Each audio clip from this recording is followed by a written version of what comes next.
하나님 말씀 보겠습니다. 야고보서 1장 5절로 8절 말씀입니다.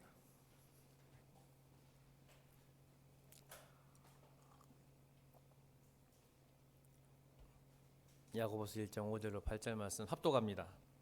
시작.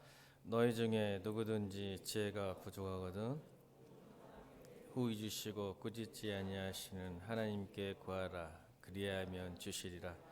오직 믿음으로 구하고 조금도 의심하지 말라. 의심하는 자는 마치 바람에 밀려 요동하는 바다 물결 같으니 이런 사람은 무엇이든지 주께 얻기를 생각하지 말라.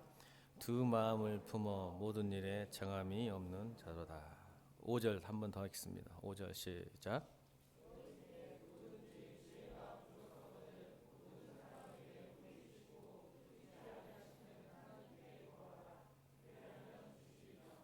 아멘.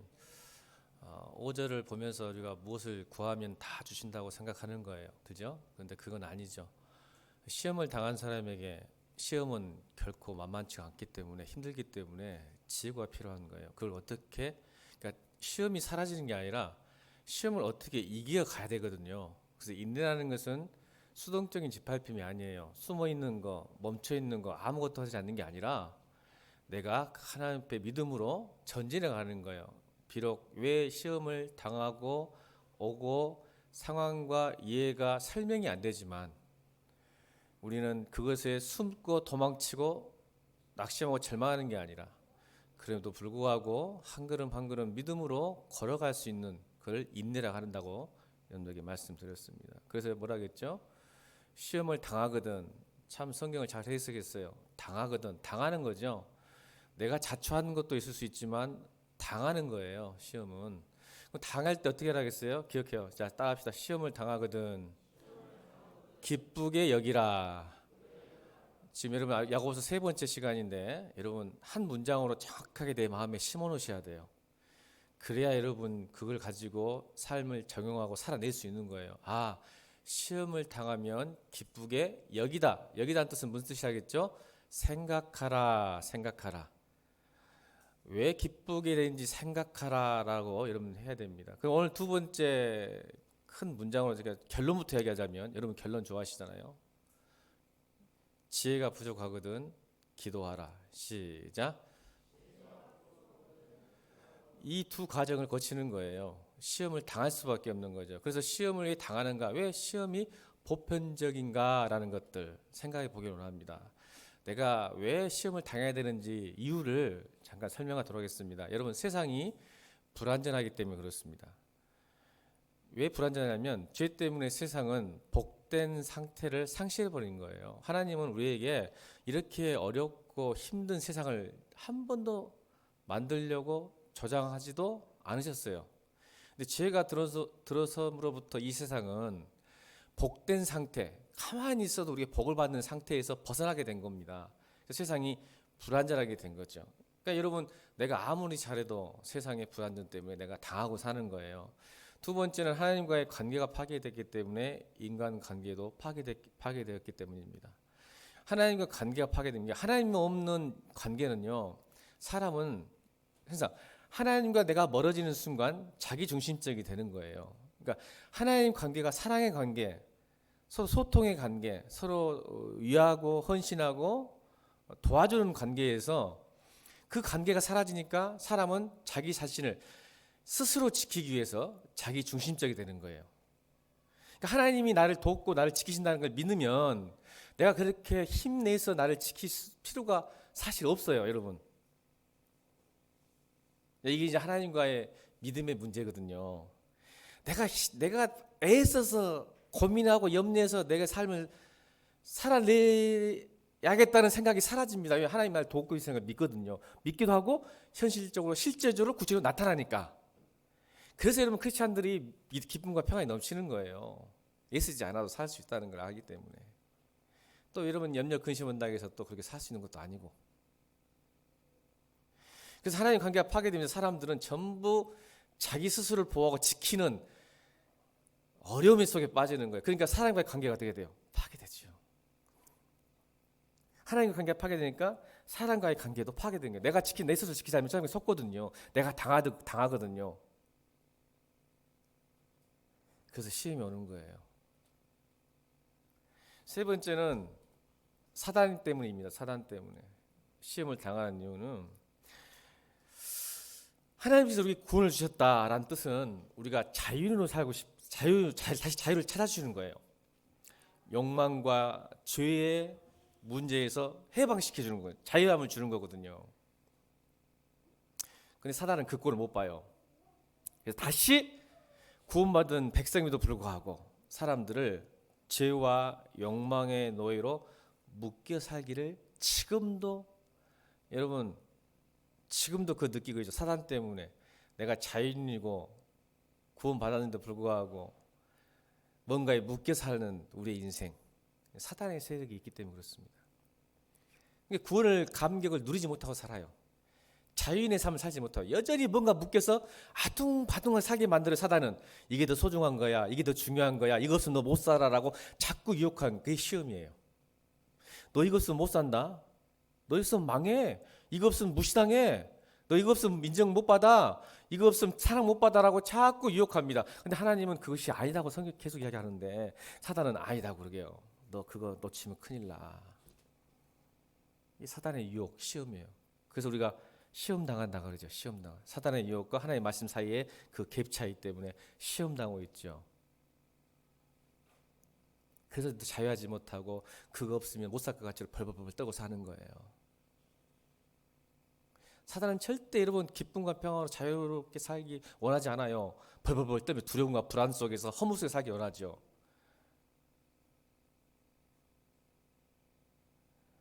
마지막 네 번째는 우리의 불완전함 때문에. 항상 말했죠. 구원받았지만 우리의 불완전함이 성도는 한번 구원받을 때 항상 그러잖아요. 구원은 시작이지. 근데 이걸 자꾸 구원을 마지막으로 생각하게 만들어요. 구원은 새로운 삶의 본 어게인이잖아요. 다시 태어남이잖아요. 그럼 다시 시작해야지. 근데 구원은 끝났다, 나 구원 받았다, 뭐 어쩌라고 이렇게 사는 사람이 너무 많아요. 다시 시작해야 되는데. 그래서 성도의 불완전 때문에 오는 시험, 미성숙하니까 시험 드는 거죠. 우리가 아직 그거를 이겨낼 만한 힘이 없으니까. 그래서 여러분 지난 시간에 사도 바울의 이야기를 해줬죠. 빌립보서 4장 이야기를 하면서 내가 일체의 모든 것을 배웠다, 배운 거예요. 배우고 있죠. 사울도 부활하신 주님 만나고 나서 계속적으로 하나님과의 교제를 통해서, 관계를 통해서 배워갑니다. 그래서 나 모든 일체를 배웠다. 그래서 내게 능력 주신 자 안에서 모든 걸 할 수 있다라고 고백할 때 여러분 제가 뭘 하겠어요? 이 말은 무슨 뜻이라고요? 기억하셔야 돼요. 이거 정말 중요합니다. 한국 교회가 이것 때문에 망한 것 같아요. 저는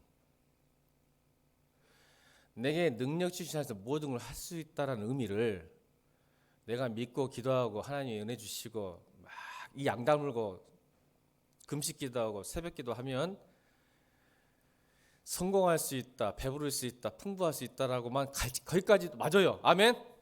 그것도 맞아요. 근데 모든 것이 하겠잖아. 그럼 모든 걸 할 수 있다는 건 뭐예요? 내가 생각하고 원하고 바라는 거, 여러분 평안하고 기쁘고 넘치고 풍요와 성공도 하나님이 주세요. 아멘이죠. 근데 교회는 그것만 가르치니까 그것이 안 된 사람 어쩌라고? 된 사람도 있어. 그럼 안 된 사람은 어쩌라고? 믿음이 약한 거예요? 아니요. 믿음이 진짜 좋은 사람은 따라합시다. 모든 일에 하나님 때문에 쪽팔릴 수 있다. 이것도 가르쳐야지. 왜 앞에 뭐라 했어? 나는 궁핍하기도 부하기도 가난하기도 결핍하기도 다 할 수 있다. 아멘. 그렇지. 나는 그래. 여러분 성공하고 잘된 사람이 기뻐할 수 있고 감사할 수 있죠. 그렇죠? 쉬워요. 나도 당장 여러분 그렇게 기쁘죠. 감사하죠. 근데 진짜 믿는 사람은요, 내가 하나님 때문에 쪽팔리고 실패하고 망해도 기뻐할 수 있는 사람이요. 그래서 하나님께서 우리에게 시험을 주신 목적이 뭐라겠어요? 내가 너희를 존재론적으로 기쁜 사람. 그래서 빌립보서 전체의 주제가 뭐예요? 기쁨이에요. 그래서 바울이 자신 있게 항상 기뻐하라. 그게 믿음의 수준이고 성도의 수준인 거예요. 여러분 내가 주님 때문에 억울한 일 당해도 기뻐하시길 바랍니다. 감사하시길 바랍니다. 내가 힘들고 억울하고 조롱당하고 무시당하고 망해도 하나님이 영광 받으시고 기쁘신다면 하나님 정말 우리 아버지가 여러분 우리가 쪽팔리고 조롱당하고 무시당한 것을 보고만 계실까? 난 그렇게 생각하지 않습니다. 근데 그 순간이 시험이 된 것뿐이죠. 아멘이죠? 하나님 역전시키세요. 저는 그 하나님 믿습니다. 근데 그 순간을 못 견디니까 낭망하고 절망하는 거예요. 아니요. 내가 시험을 당할 때, 내가 쪽팔림을 당하고 조롱당하고 억울한 일 당할 때도 여러분 감사하고 기뻐하시길 바랍니다. 그래서 시험을 당하든 기쁘게 여겨라. 하나님 반드시 하나님 타이밍 때, 내 타이밍이 아니라 반드시 여러분 이루하실 걸 믿습니다. 그건 아버지니까요. 우리 아버지니까요. 그래도 괜찮다라고 믿으시길 바랍니다.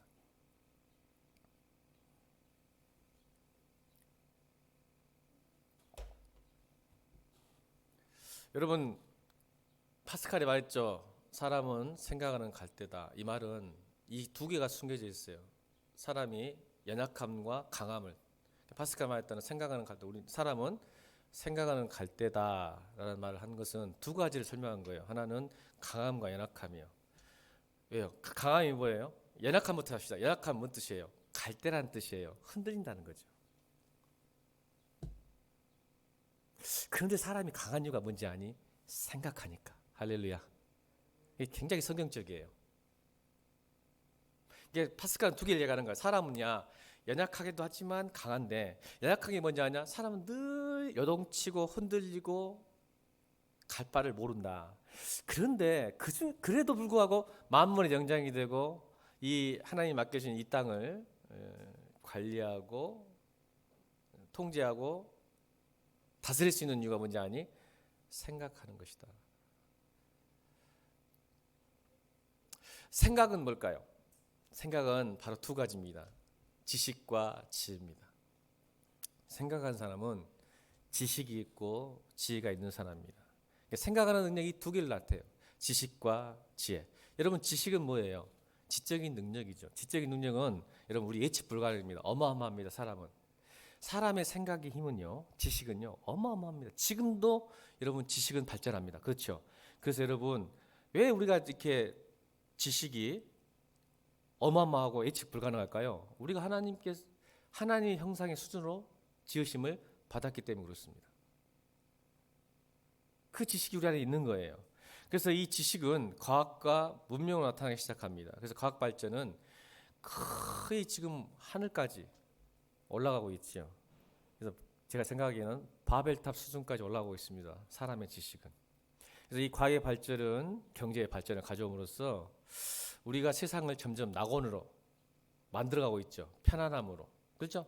문명이, 과학이.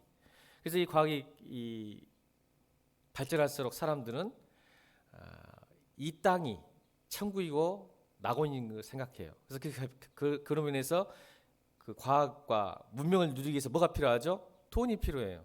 그래서 많은 사람들이 돈을 가짐으로써 천국을 누리고 꿈 같은 세상을 살 수 있다고 믿기 때문에 돈을 쫓아 사는 거예요. 그래서 여러분 이제 이 시대는 돈과 과학이 하나님이 되어서 하나님의 필요를 느끼지 못할 수준까지 올라가게 됩니다. 그게 지식이에요. 근데 여러분 놀랍게도 이 지식은 반대급부가 생겨요. 후유증이 있어요. 그래서 성경은 지식과 지혜, 오늘 본문은 다시 5절 한번 읽어볼까요? 5절.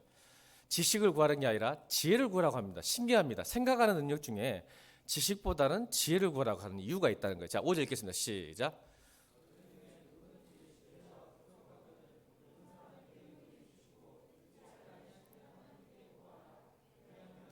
이상하게 성경은 생각하는 능력, 우리의 강함, 인간의 강함이 있는데 지식은 내버려 두고 지혜를 구하라는 이유가 있어요. 지혜는 뭘까요? 여러분 우리가 생각하는 지혜, 세상에 말하는 지혜가 좀 다릅니다. 오늘 그걸 살펴보려고 그래요.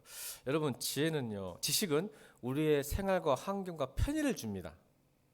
그렇죠? 근데 지혜는요 사람과 삶을 건강하게 만들어요. 아름답게 만들어요. 무슨 뜻일까요? 지식은 우리를 부하게 만들고 편안하게 만들 수 있지만 지혜는 우리 인간을 인간답게 살 수 있게 한마디로 말해서 잘 살게 하는 겁니다. 여러분 속지 마세요. 부자가 잘 사는 거 아닙니다. 이걸 오해하더라고 애들이. 하나님을 모르는 사람들은 그래. 부자가 잘 산다. 그러니까 여러분 부자한테 야 잘 산다 하지 마세요. 부자라만 이야기하세요. 부자라고 해서 잘 사는 거 아닙니다. 근데 우리는 부자를 보고 아이고 잘 사네 그러잖아요. 아니요, 그렇게 하지 마세요. 돈 많네, 편하겠다. 잘 살진 않은 것 같습니다. 이게 지혜예요. 그래서 사람들은 돈이 많으면, 잘 살면, 높은 곳에 있으면 인간답게 살 수 있다고 생각하는 거죠. 예, 지혜를 모르니까. 경제와 문명이 가져주는 평안함보다 인간이 참 행복과 즐거움을 살 수 있는 것은 지혜입니다. 그래서 하나님께서는 지혜를 구하라 하는 거예요. 왜요? 지혜가 지식을 통제할 수 있기 때문입니다. 지식이 나쁘다는 의미가 아니에요. 또 위험한데. 생각하는 능력이 지식과 지혜라면 지식을 통제할 수 있는 게 지혜이기 때문에 그래요. 과학과 문명, 제가 돈을 부인하는 거 아니에요. 기독교는 절대 그런 거 아닙니다. 근데 그 지식을 잘못 사용하니까 무슨 뜻이에요? 여러분, 우리 삶을 피폐하고 우리의 행복을, 우리의 즐거움을 뺏어간 사람이 지식이 적은 사람일까요? 지식이 많은 사람일까요?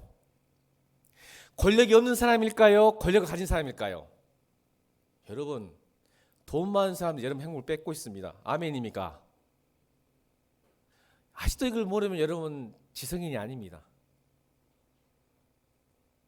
권력은 가진 사람이 여러분의 행복을 짓밟습니다. 이 말이에요, 이 말이요. 똑똑한 놈이 사기꾼이 되는 순간 여러분은 망하는 겁니다. 그러니까 최고로 악한 사람은요, 지식이 많아요. 머리가 좋은 사람들이 사람을 뺏습니다. 그들의 권리와 행복을 뺏는 사람은 지식이 많은 사람이에요. 지식이 부족한 사람이 아니라. 머리 좋은 사람이 여러분을 착취하지 머리 나쁜 사람이 착취하겠습니까? 머리 좋은 사람 밑에가 있죠.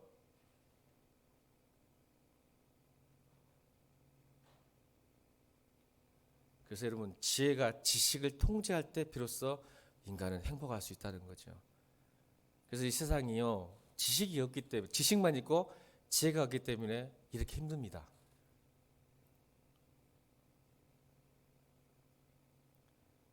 남의 것 뺏고 이익 얻고 유익하고 내가 편하고 내가 이익된 거는 머리가 좋아요. 이 지식, 가르치지 않아도 알 수 있는 그 지식. 그래서 지혜가 없어서 나도 죽고 이웃도 죽이게 되는 겁니다. 세상 보세요.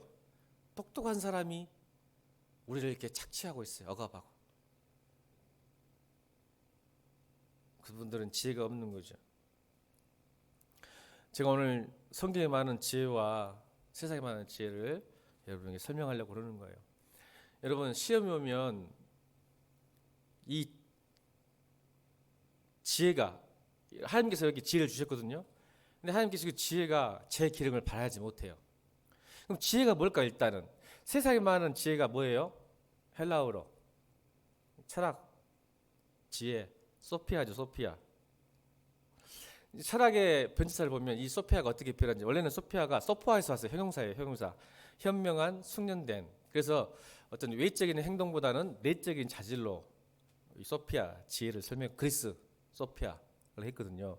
그러다가 이게 발전해서 이것을 어떤 기술로 표현하기 시작합니다. 아, 지혜도 소피아도 하나의 기술적인 측면이 있구나. 그러다가 점점점 지성적인 지식으로 변했는데, 지금은 철학이 말하는 소피아는 이 지식과, 그러니까 이론적인 것과 실천적인 것이 하나가 됐을 때 지혜라고요. 어느 정도 일리가 있죠. 이론이 삶에 적용됐을 때 지혜가 되는 거. 자, 여기까지 지혜, 우리가 아는 지혜야. 아, 지식에서 실천했을 때 지혜가 된다. 여러분 다 그렇게 아시죠? 지혜. 그렇죠? 내가 알고 있는 지식, 지성적인 지식이 실천을 통해서 배워지는 것을 지혜라. 이게 철학적인 소피아 지혜를 말해요. 근데 성경에 말하는 지혜는 좀 달라요.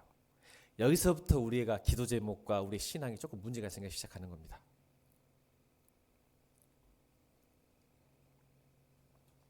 그래서 나이가 먹으면 지혜롭단 말은 무슨 뜻이냐면 지식을 살아보니까 지식이 다가 아니고 이게 있더라라고 좋은 게 노인들, 엘더, 장로들, 교회 장로들, 어르신들 보고 지혜로운 건 뭐냐면 배웠는데 살아보니까 꼭 그렇게 되지 않는데 이렇게 하는 게 되더라는 어떤 실전적인 겸비하니까 지혜롭다. 이걸 소피아라 그래요. 지금 현 철학에서 말하는 소피아. 그러면 성경에 말하는 지혜가 뭘까라는 뜻이죠. 제가 간단하게 할게요. 간단하게. 제가 옛날에 여러분 설교를 했을 거예요. 여러분 솔로몬이 왕이 됐을 때 하나님께서 말했잖아. 야, 네가 1000번째 들었으니까 내가 주고 싶은 게 하나 있는데 손 하나 빌어봐라. 성경이 나오죠. 하나님이 감동받은 거야. 솔로몬이 1000번째 기가 막히죠. 그러니까 야, 너 손 하나 말했더니 솔로몬이 뭘 구하죠? 제국을 구하고 돈을 구하고 명예를 구하고 스펙을 구했을까요? 아니죠. 뭘 구했어요? 지혜를 구했을 때 그 지혜가 히브리어 언어는 듣는 마음이에요. 예전에 제가 설교를 많이 했습니다. 여러분들에게. 그러니까 보세요. 지금 세상이 철학적인 소피아와 성경이 말하는 이 지혜가 좀 다르다는 걸 깨달으셔야 됩니다. 그러니까 솔로몬 안 거예요. 뭘 알았을까요? 왕으로 삼아주셨으니 지혜를 구한다는 것은 무슨 지혜를 말할까? 듣는 마음이 무슨 뜻이냐면, 자, 그 당시에 왕은 뭐가 필요했을까요? 판단력과 분별력이 필요했겠죠. 왕이 재판을 해야 되니까, 나라를 다스리고 백성들을 재판해야 되니까, 분별력이 없으면 나라를 제대로 못 다스리니까. 자, 그런데 솔로몬이 참 머리가 좋은 이유가 뭐냐면 이걸 안 것 같아요. 하나님, 내 안에는 분별력이 없습니다. 판단력이 없다는 걸 안 거예요. 여러분, 판단력과 분별력이 뭐라고 생각하십니까? 옳고 그름을 아는 게 분별력입니다. 자, 여러분 스스로 생각하기에 나는 옳고 그름을 판단할 수 있는 분별력이 있다고 생각하십니까? 그러면 여러분 교만한 겁니다. 성경은 이걸 교만이라고 얘기합니다. 근데 지금 교회들이 이걸 잘 몰라요. 내가 지식이 많고 많이 배우고 공부를 많이 하니까 내가 선악을 구별할 판단력과 분별력이 있다고 생각하는 거예요. 좋은 대학을 나오면. 근데 성경은 그거를 인정하지 않습니다. 왜 그럴까요, 여러분? 아담과 하하가 무슨 죄를 지었습니까, 여러분? 무엇을 따먹었습니까? 생명나무를 따먹었습니까? 선악과를 따먹었습니까? 선악과 따먹었죠. 선악과 뭡니까? 옳고 그름을 판단한. 그러니까 사단이 그것에 시험한 거죠. 너희, 야, 하나님이 저거 먹지 말아야겠지. 왜 그런지 아니? 하나님처럼 될 것 같아서. 이 하나님처럼이 뭐냐면 유일하게 하나님만이 선과 악을 구별할 수 있기 때문입니다.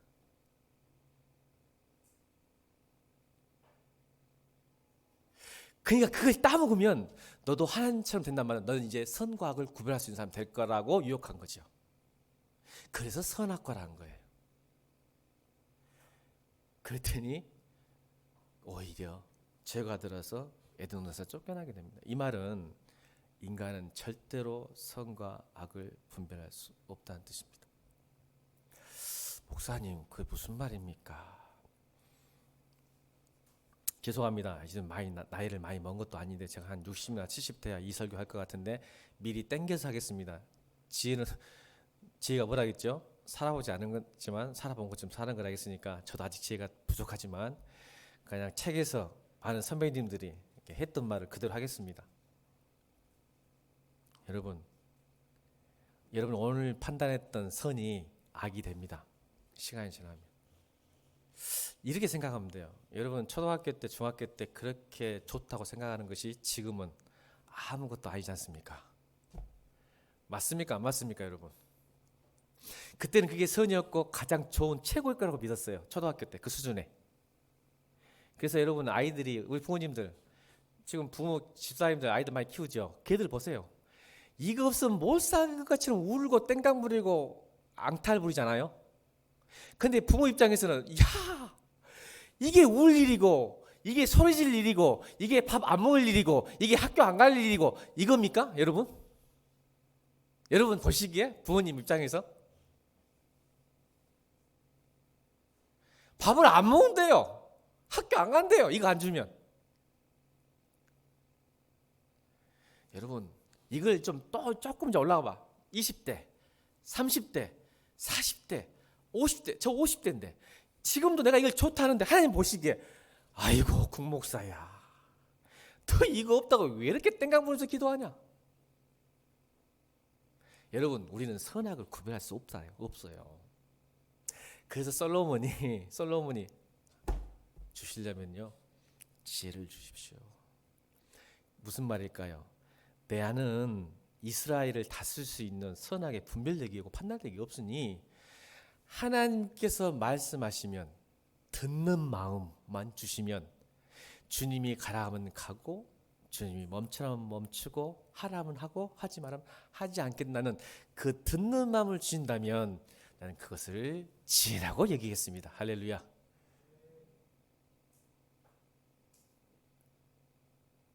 그래서 여러분 우리 시험이 와요. 그 시험을 내가 판단할 수가 없어요. 그러니까 분별할 수 없으니까 하나님 시각에서 그 시험을 바라보고 결정하는 분별력을 주옵소서. 이게 지혜가 부족하거든.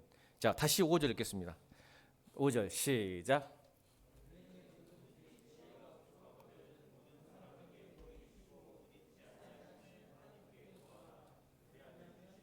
아멘. 또 재밌는 게 5절을 보면 후회 주시고 꾸짖지 아니하신다는 말은 뒤집어 보면, 저는 참 뒤집기 좋아해요. 성경 읽을 때 막 일부러 역으로 읽거든요. 뭐냐면 이걸 다시 제가 사회관 번역한다면 이렇게 번역도 할 수 있을 것 같아요.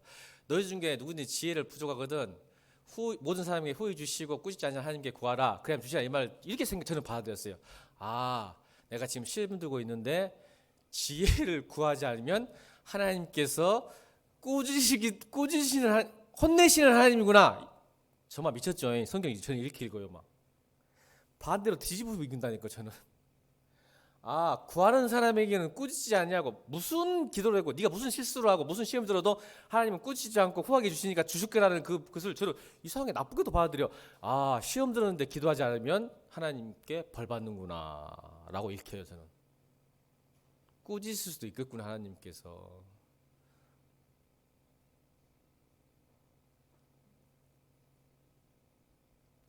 그래서 자기가 뭐 시험 들었다 그래, 기도하지 않으면서. 여러분 하나님 그 시험을 당하면요 피할 길을 주십니다. 지혜 주십니다. 자꾸 여러분 시험 오니까 자기 힘을 하니 얼마나 힘들어요. 지혜가 없는데 선하고 구별할 힘도 없으면서. 이렇게 해서 여러분 시험이 오면요 세 가지 혼란이 와요. 이게 여러분이 주신 지혜가 제 기능을 발휘하지 못해. 첫 번째는 지성의 혼란이 옵니다. 이게 생각의 혼란이 오는 거죠. 전에는 명료하고 분명했던 것이 혼란을 겪기 시작합니다. 무엇이 옳고 그른지를 판단하지 못하는 거죠. 그래서 여러분 시험 드는 사람 입에서는요 항상 이 말이 나옵니다. 생각이 혼란이 오니까. 왜? 전에는 그러니까 여러분 보세요. 시험 당하기 전에는 정말 명확하고 분명했던 신앙의 가치관도 있었는데 시험에 들면 이게 혼란스러운 거예요. 이게 진짜 내가 지금까지 믿었던 것이 진짜일까라고 혼란이 오는 거예요. 이게 지성이 혼란이 오는 거야. 생각이 혼란이 오는 거야. 이게 지혜가 재기능을 못하는 거예요. 그래서 시험 드는 사람의 입에서는 항상 이 말을 해. 아이고, 한숨부터 나옵니다. 아이고, 나도 잘 모르겠다. 혼란스러우니까. 과거에 믿었던 하나님이 아닌 것 같고, 과거에 믿었던 믿음도 아닌 것 같고, 과거에 믿었던 지식과 지성이 아니야. 그래서 뭐라 그러냐? 일단 한숨부터 나오는 거야. 뭐가 뭔지 하나도 모르겠다. 이게 시험 드는 사람의 특징입니다. 지성이 혼란이 오는 거예요. 두 번째는 정서에 변하고 시작합니다. 여러분 생각이 지혜에 굴복하기 시작하면 거룩한 정서가 사라집니다. 여러분 거룩한 마음의 상태, 정서가 뭘까요? 기쁨과 평안, 감사와, 그렇죠? 그런 거죠. 거룩한 정서. 이렇게 하나님이 주신 축복, 복, 팔복. 근데 지성이 생각이 죄에 굴복하는 순간, 혼란하는 순간 사라지면서 대신 뭐가 들어오죠? 다시 우리의 육체적인 정서가 내 마음을 사로잡기 시작합니다. 그래서 고독과 상처, 미움과 원망이 내 감정을 지배하기 시작합니다. 자, 보세요. 시험 들기 시작하면, 당하면.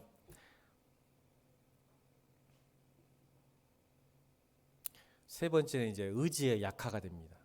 의지가 약해집니다. 예전에는 넉넉히 감당했던 교제와 섬김과 봉사가 시험이 되기 시작하면 힘들기 시작합니다. 왜요? 선한 의지가 약해졌기 때문입니다.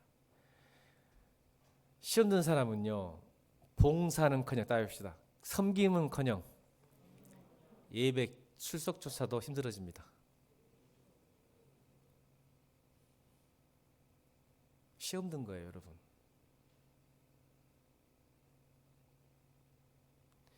그러니까 지혜를 구해라. 아멘입니까? 내가 준다니까 너 무슨 기도해도 내가 너 꾸짖지 않고 나는 무조건 후히 베푼 사람이니까 하니까 너 시험 당하면 좀 나한테 와서 들어야 내 말 좀 들어. 그러니까 여러분 기도는 사실 듣는 거예요. 내가 말하는 것보다.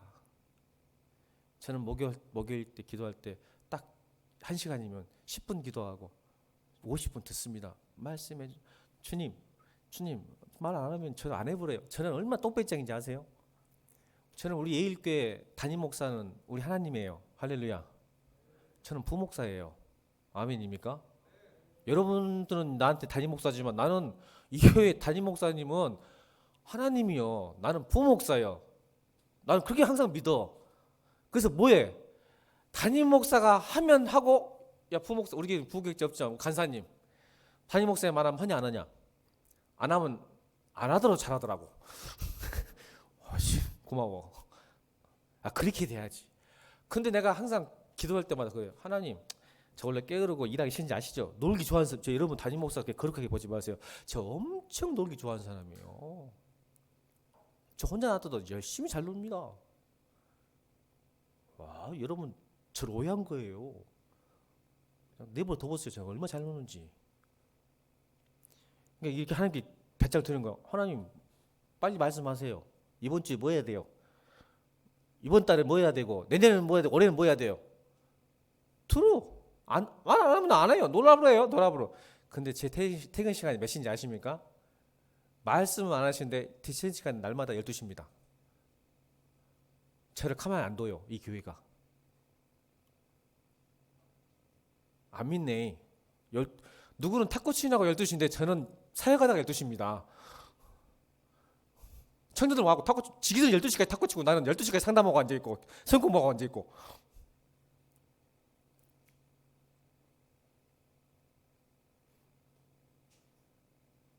여러분 우리가 성경을 왜 갑니까? 제가 작년에 들었잖아요. 아멘. 저는 제 분별력으로는 작년에 3, 4월 때 그렇게 코로나 심했을 때 하나님 내년에 어떻게 성경 갑니까? 이렇게 이런 판국에 보세요. 저는 구별할 판단력이 없다니까. 내 인생은 내일도 판단 못하는데 하나님 무슨 소리입니까? 지금 교회가 어떤 상황인데 내년에 가라고 준비하라 하시는 거예요. 듣는 마음. 근데 준비하래요 그냥 하나님이. 아멘. 지금 우리 교회 올해 역대급입니다. 성경. 우리 교회에서 이렇게 갈 수 있는 건 진짜 은혜 중에 은혜입니다. 하나님이 아세요. 그냥 말씀하시면. 우리가 어떻게 판단이고 분별합니까?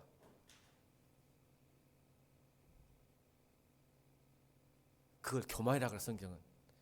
네가 그래야. 네가 낼 일을 알아야. 허허이.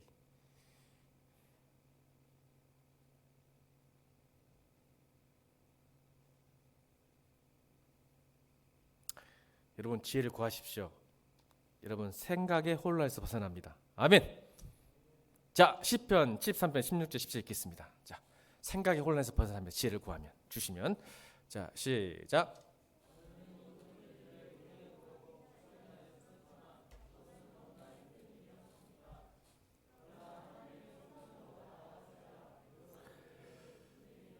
아멘. 16절 보세요. 16절 시작.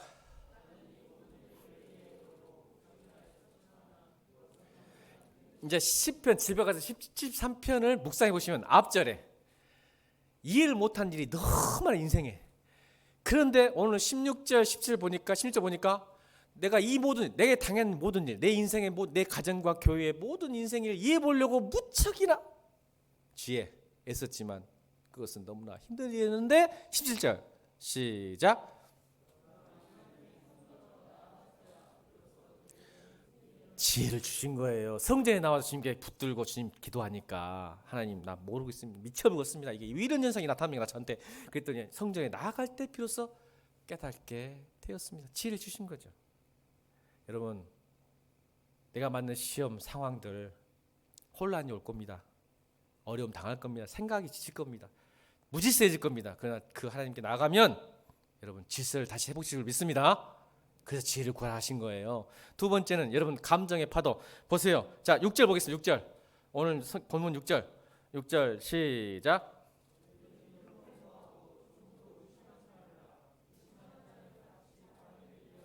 보세요. 바람에 밀려 요동하는 바닷물결 감정의 파도가 쓰나미처럼 어쩔 때는 이랬다가 확 올랐다가 툭 떨어졌다가 이런 파도가 시험 들면 그래요. 그럴 수밖에. 이게 우리 연약함이야. 우리는 조그마한 일이 상처가 오고 조그마한 시험이 오면요 올라갔다가 떨어졌다가 올라갔다가 떨어졌다가 감정의 파도를. 근데 여러분 하나님께 지혜를 구하고 지혜를 다시 회복되면요 받으면 감정의 파도가 벗어날 수 있습니다. 여러분 이 지혜를 야고보가 3장에 다시 해석해놨습니다. 지혜가 있는 사람은 부족한 사람은 감정의 파도 때문에 늘 상처와 불안과 짜증과 원망과 불평에 살 수밖에 없는 그런 정서적 삶을 살 텐데 지혜가 오면 하늘에서 온 지혜 철학이 많은 소피아가 아니라 하늘에서 온 지혜가 뭐냐는 이걸 다시 야고보서가 해석해놨어요. 야고보가 3장 17 읽겠습니다. 3장 17절 3장 17 야고보 3장 17절 시작.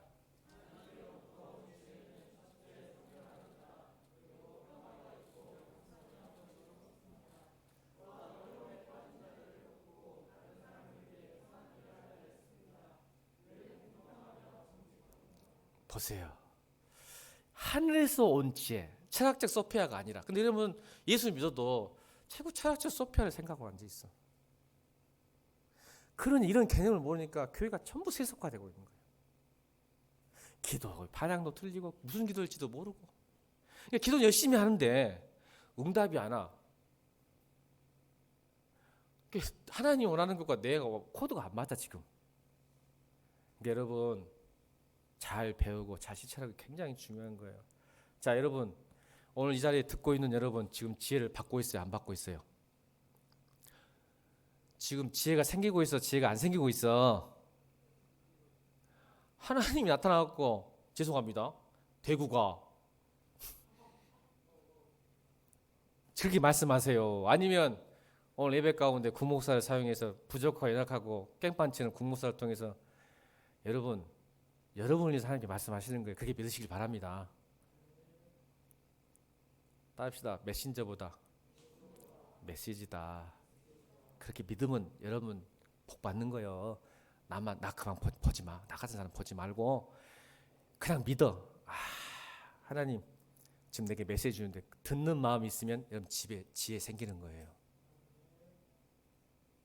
안 들어보니까 지혜를 줘도 못 받는 거지. 다시요. 하나님께부터 온 지혜는 첫째 성결합니다. 그리고 평화가 있고 양순하고 즐겁습니다. 이게 하늘에서 온 지혜입니다. 세 번째로 시험 속에서 해야 될 일을 가르쳐 주십니다. 아까 선한 의지가 약해져서 섬김은커녕 예배 출석도 힘들어진다 했잖아. 시험 들면. 근데 성경은 뭐라 그러면 지혜를 회복되면 해야 할 일을 가르쳐 주십니다. 할 수 있는 힘도 주세요. 자, 그래서 오늘도 야고보서 3장 11절 후반절 보면 또 있어요. 또한. 그래서 이게 세 번째 선한 의지를 회복시킨다는 거예요. 자, 야고보서 3장 17절 다시. 또한부터 시작.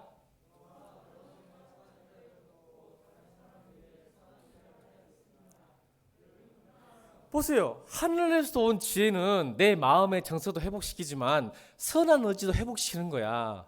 다 또한 어려움에 빠진 자를 돕고 다른 사람을 위해서 선한 일을 하기, 봉사, 섬김하기 시작하는 거예요. 구하세요. 힘드시잖아요. 시험 들어서 지금. 생각도 마음도 의지도. 그래서 시편, 자, 시편 기자도 똑같은 고민으로 기도했어요. 시편 25편 4절 시작. 보세요. 시편 기자도 인생 살면서 시험 당하니까 대체 뭘 할지를 모르는 거야. 그래서 하나님께 기도하잖아. 여호와여, 주의 길을 보여주십시오. 내가 갈 길 좀 제발 가르쳐. 그럼 내가 순종할 테니까. 근데 이게 시험 때문에 이게 안 보여. 그리고 25장 5절 시작.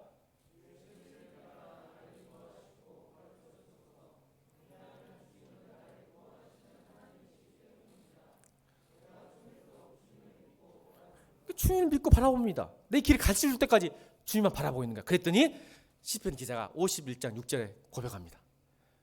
51편 6절 시작.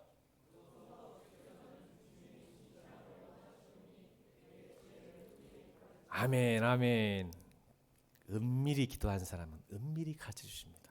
이게 결론입니다. 주여, 내가 해야 될 일을 가르쳐 주십시오라고 기도한 사람에겐 반드시 주님께서 은밀히 가르쳐 주셔서 힘을 주셔서. 지혜는요, 우리의 시험과 어려움이 어디에서 왔고 어디로 갈 것이며 어떻게 될지를 알기 때문입니다. 그걸 알면 기뻐할 수 있는 거예요. 그 지혜가 오면 기뻐할 수 있는 거예요. 지금 시험 당해도.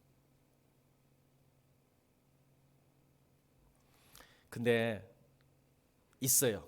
중요한 건 기도의 자세가 이제 나와요. 야고보는 그냥 막 기도하지 마라.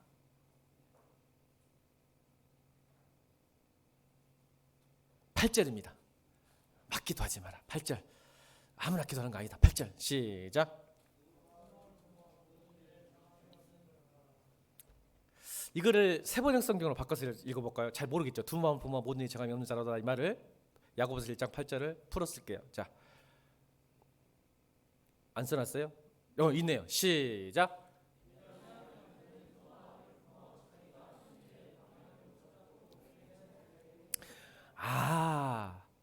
기도를 하되 두 마음으로 하면 안 되는구나. 이거 딱 하나 주셔야 돼요.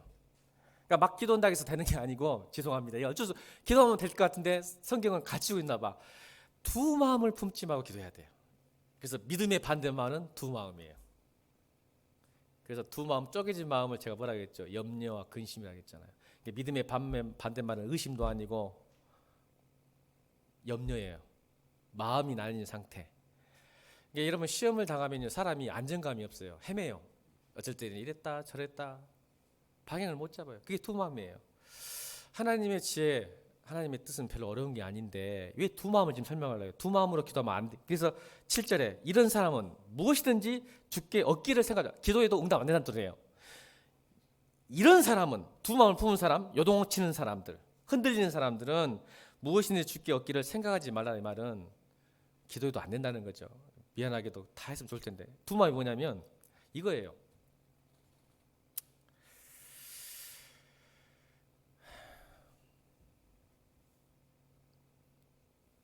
따라합시다. 하나님 앞에, 사람 앞에, 자기 자신 앞에 정직한 거예요. 두 마음은 정직하지 못해요. 무슨 뜻이냐면, 제가 항상 이 말하죠. 베드로가 성령을 받기 전과 후가 다르다고. 예수님을 따라다녔어요. 제자라는, 수제자라는 명칭을 달았단 말이에요. 근데 성령 받은 후와 받은 전이 너무 삶이 다르잖아요. 제가 말씀드렸죠. 두 마음이라는 것이 그거예요. 하나님 앞과 사람 앞에, 자기 자신 앞에 정직하지 않으면 아무리 기도도 못 받습니다. 이 말은 두 마음은 뭐냐면 자기 생각에 꽉 차 있는 사람. 그러니까 기도는 하되 하나님의 지도와 인도하심과 지혜를 받기보다는, 이게 이제 두 마음이, 잘 들으세요. 기도하기는 해. 근데 사실은 제가 이런 말을 저는 이게 진짜 말 돌리기 싫어서, 목사님 좀 직격탄 잘 쏘잖아요. 저는 이렇게 돌려 설교하기가 좀 힘들어. 딱 하나예요. 따라합시다. 하나님께 도움받고 싶으나 간섭받기 싫어하는 상태. 이게 두 마음이야. 참 돌려가면 얼마나 좋을까. 나는 이렇게 딱 정의를 해버려. 지금 기도는 지금 시험 당하니까 뭔가 해보고 싶으니까 도움을 받고 싶은데 간섭은 싫어. 그게 두 마음이야. 그러니까 사실은 하나님의 인도하심과 도우심 받기를 원하는데 내가 원하고 바라고 그걸 받고 싶은 거예요, 사실은.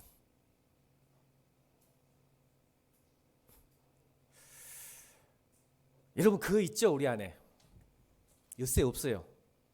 이게 사실은 하나님의 도우심과 인도하심과 지혜와 뜻을 구하기보다는 기도하긴 해. 근데 이 고난과 시험을 벗어나고 싶으니까 기도하긴 해. 오늘 목사님 그래 기도하면 주신다겠어. 기도하는데 사실은 하나님 지혜를 구하진 않아. 두 마음이야. 왜? 지금 이거면 당장 벗어나고 싶지? 간섭받고 싶지 않거든.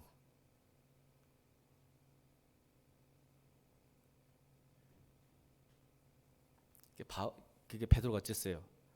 베드로야, 마태복음 16장에 베드로야, 나 고난받고 순난받고 여름 당하니까 준비 잘해라. 그래서 깨어서 기도해야 된다. 가르쳤죠? 그때 베드로가 뭐라고요? 무슨 소리입니까? 보세요. 이게 두 마음이에요. 그러니까 베드로가 생각했던 하나님의 뜻과 지혜는 뭔지 아세요? 승리와 성공과 기적과 축복이야겠죠. 주님이 죽으면 안 돼. 로마에서 우리를 벗어내야지. 정치적인 구원을 주셔야지. 아이고 우리 내가 지금 내 인생을 다 바쳐서 주님 따라다니고 이렇게 광야에서 잠자고 배고파서 구걸하면서 밥 먹고 다니는데 내가 왜 그런지 아세요, 주님? 주님 옆에 붙어 있는 이유가 뭔지 아세요? 무슨 십자가예요? 안 되지. 내가 지금 내 인생을 다 바쳐서 고생했으니까 지금 복 주셔야. 주님이 예루살렘 가갖고 로마 총독 싹 없애고 이스라엘 회복시키고 정치적 독립시키면 그때 뭐가 되는 거야, 베드로는. 요한과 야고보가 뭐 있어? 한편은 좌의정, 우의정, 우편 두르고 자기는 영의정. 이거 되고 싶었지. 두 마음. 따라다니고 힘들고 어렵게 살았던 이유가 그래 주님은 나 죽는데 십자가래. 손사래를 치잖아. 안 된다고. 무슨 소리시냐고. 여러분 십자가가 능력인데요. 십자가 하나님의 능력, 하나님의 지혜인데요. 아멘. 나는 그거 싫어요. 이게 두 마음이라는 거예요.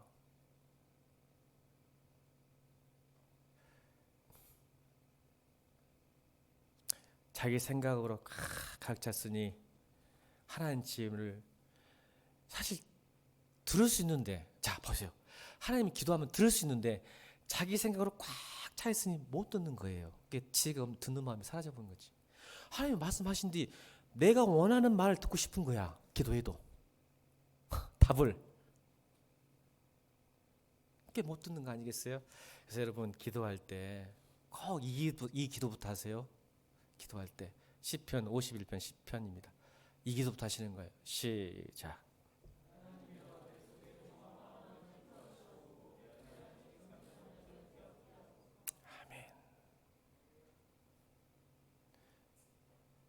다윗이 죄 때문에 자기 영이 더럽혀진 것을 알고 이거부터 기도한 거예요. 죄가 들어오면요, 시험이 들어오면 영이 혼탁해집니다. 그래서 생각과 마음과 의지가 혼탁해지는 거예요. 그래서 기도한 거예요. 내 안에 정직한 영을 새롭게 해주십시오. 그래야 듣거든요. 그래야 지혜를 알거든요.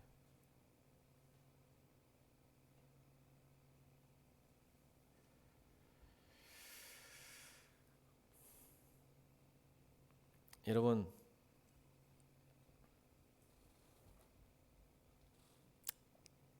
명심하세요.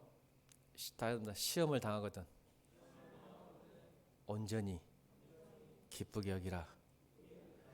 지혜가 부족하거든 후히 주시고 꾸짖지 않은 하나님께 구하십시오. 그러면 반드시 여러분 그 시험에서 벗어날 수 있습니다. 이길 수 있습니다. 그러면 그 시험이 그냥 끝날까요? 여러분, 그 시험이 어떤 사람에게는 그걸 극복 못하면 독이 되지만 그 시험이 우리에게 득이 돼서 여러분의 수준을 높이실 겁니다. 바울처럼 존재론적 기쁨을 가진 사람, 상황에 이끌리는 삶이 아니라 하나님의 지혜에 이끌리는 사람이 될 줄로 믿습니다. 찬양합시다. 주 예수께 조용히 나가